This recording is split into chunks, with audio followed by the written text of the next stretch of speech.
স্বৰ্গীয় নলিনী শৰ্মাদেৱলৈ শ্ৰদ্ধা যাচিছোঁ। এখেতৰ ঘৰ জয়ন্তীপুৰত জন্মগ্ৰহণ কৰিছিল আৰু তেখেতে বহু বছৰ ধৰি আমাৰ এই অঞ্চলত পুৰোহিত হিচাপে সাত্ত্বিক পুৰোহিত হিচাপে পূজা পাৰ্বণ কৰিছিল।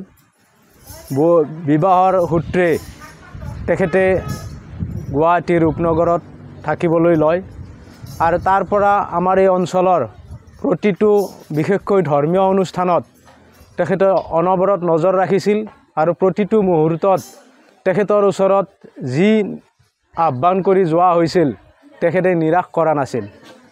তেখেতে আমাৰ জয়ন্তীপুৰত বিশেষকৈ যিটো বলবমৰ মানে জন্ম দিলে সেই বলবমে আজিও মানে অব্যাহত আছে।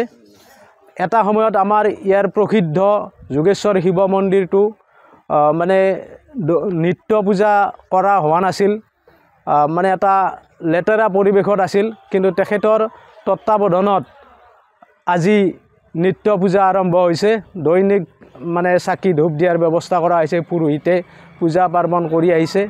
লগতে আজি আমি যি ঠাইত তেখেতৰ প্ৰতি শ্ৰদ্ধাঞ্জলি নিবেদন কৰিছোঁ, এই মন্দিৰটো তেখেতেই নিজৰ মানে ধনেৰে ইয়াত স্থাপন কৰিছিল আৰু ইয়াত যজ্ঞৰ ব্যৱস্থা কৰা হৈছিল।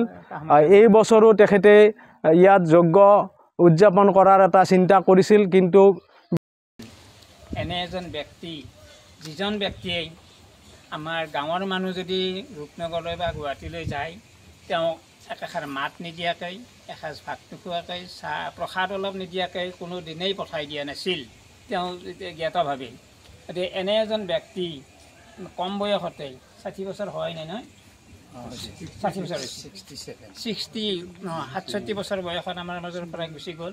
গতিকে তেওঁৰ যিখিনি কৰ্মৰাজি আছিল, এই কৰ্মৰাজিখিনি আমি যাতে সকলোৱে মানে পালন কৰিব পাৰোঁ, তেওঁৰ আৰ্হি আমি ৰাখিব পাৰোঁ, এই আশাৰে তেওঁ যাতে তেওঁ স্বৰ্গগামী হয় এই আশা ৰাখিছোঁ। লগতে আমাৰ কালী মন্দিৰ, শিৱ মন্দিৰ, দুৰ্গা মন্দিৰ আদি অনুষ্ঠানকেইটাত যথেষ্টভাৱে তেওঁ সহায় কৰিছিল আৰু নিজেও আহিছিল। তাৰোপৰি তেওঁ আমাৰ